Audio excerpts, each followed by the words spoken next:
Hi guys, सोनोनेस creative फॅमिलीच्या किचनमध्ये तुमचे मनःपूर्वक स्वागत आहे. आज आम्ही बनवणार आहोत झणझणीत असा मटणाचा रस्सा.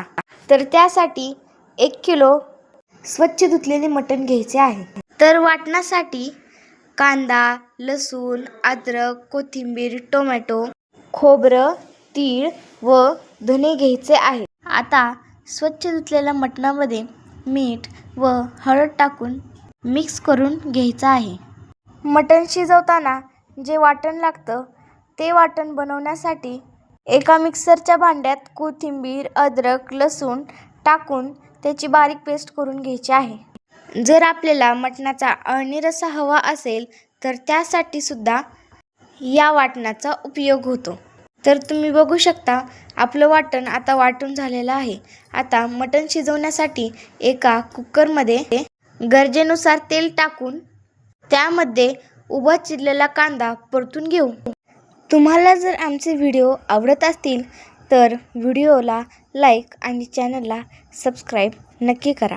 तुम्ही इथे बघू शकता कांदा छान लाल परतत आलेला आहे.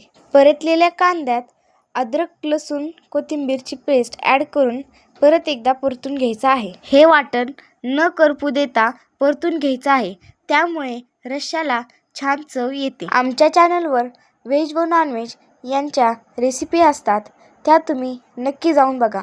परतलेल्या वाटणात एक बारीक चिरलेला टोमॅटो ॲड करून परतून घेऊ. आता हळद मीठ लावलेल्या मटणाला छान पाणी सुटलेलं आहे. आता ते मटण आपण कुकरमध्ये घालून छान मिक्स करून घेऊ.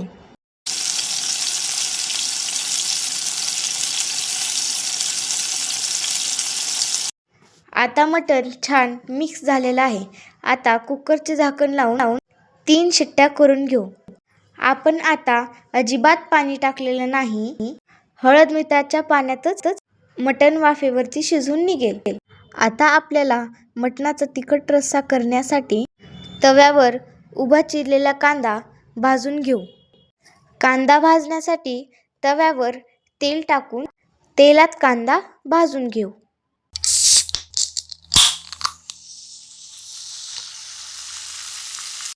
आता आपला कांदा छान परतून झालेला आहे. त्याला आपण एका ताटात काढून घेऊ. त्याच तव्यावर खोबऱ्याचे बारीक तुकडे छान फ्राय करून घेऊ. खोबरं भाजताना अजिबात करपू न देता लालसर रंगावर भाजायचं आहे.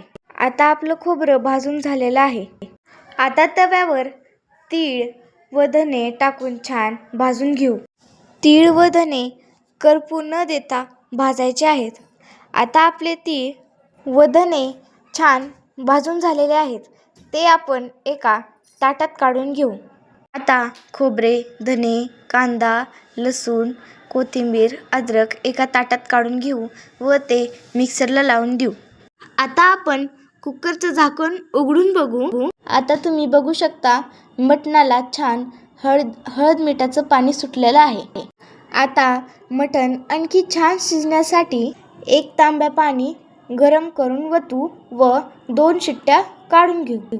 कोणतीही भाजी बनवताना नेहमी गरम पाण्याचाच वापर करावा, म्हणजे भाजीला छान टेक्स्चर आणि चव येते.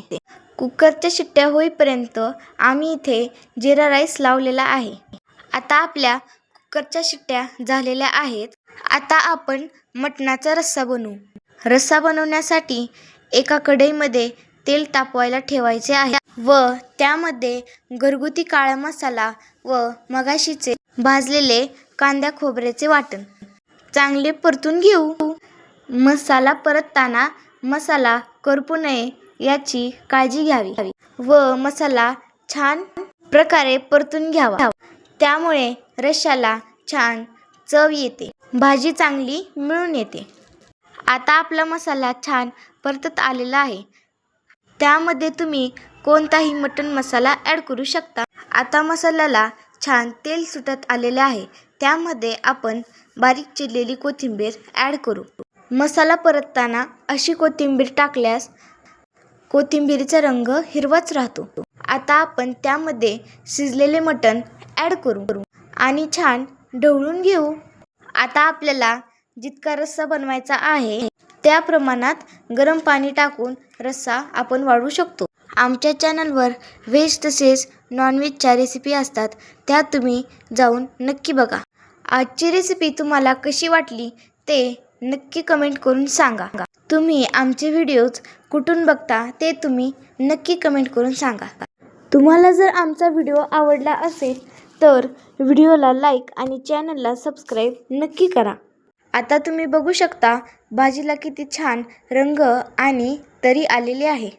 मध्यम आचेवर भाजी छान उकळू द्यायची आहे, त्यामुळे भाजी छान एकजीव होते. गाईस, तुम्ही बघू शकता आपली भाजी किती छान झालेली आहे. तर तुम्ही पण अशा प्रकारे मटणाचा झणझणीत असा रस्सा बनवून बघा, तुम्हाला खूप आवडेल. चला तर मग भेटू पुढच्या रेसिपीमध्ये. बाय.